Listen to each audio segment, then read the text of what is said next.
My passion is God. What is God? God is love and joy and beauty. He is all that is good in this world. Everything else is our own miscreation. When we are filled with joy, we're connected to God. When we're not joyful, we have lost our connection to all that is real. That's my message. It's very simple. It can be clarified with 3 words: surrender to joy. There is nothing to find in this world. All we need to do is surrender. My name is Susan Michelle, and I have been studying A Course in Miracles now for over 30 years. What I've learned is that we all have the power of God within us. It's not just in some of us, it's in all of us. But in order to access that power, we need to clear our channel, bring the darkness to the light, the pain to the surface. We need to keep it real. One of my favorite poems is entitled The Invitation, and it's written by Araya Mountain Dreamer.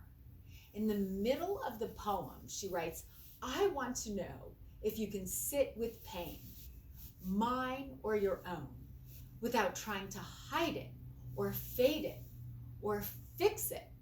When I first read that line, I thought to myself, now, why on earth would I want to sit with pain? But then in the very next line, she writes, I want to know if you can dance with joy, if you can allow the ecstasy to fill you to the tips of your fingers and toes without cautioning us to be careful, to be realistic, to remember the limitations of being human.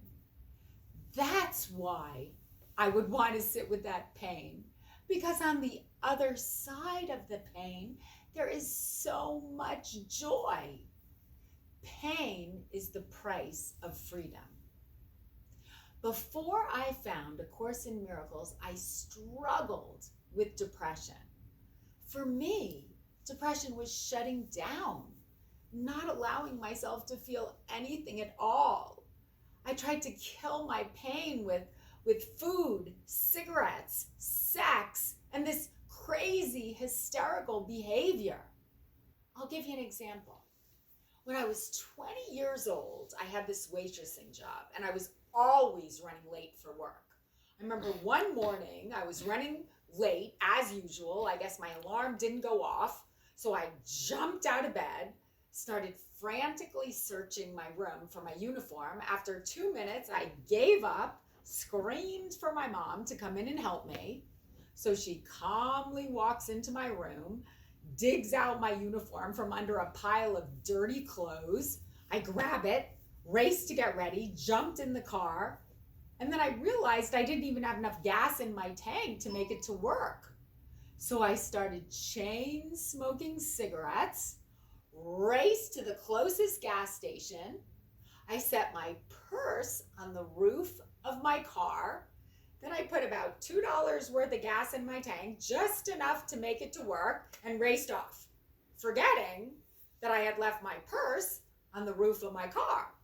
Once I realized this, I turned my car around, went back to the gas station, started gathering the contents of my purse up from off of the ground. I lost about half of what I started out with. Then I raced again to work, came to a red light. Instead of waiting my turn in line, I went into the breakdown lane. I drove as fast as I could to the front of the line. And when the light changed from red to green, I cut off the first car to save myself a minute. Then I heard a slew of angry, honking cars behind me.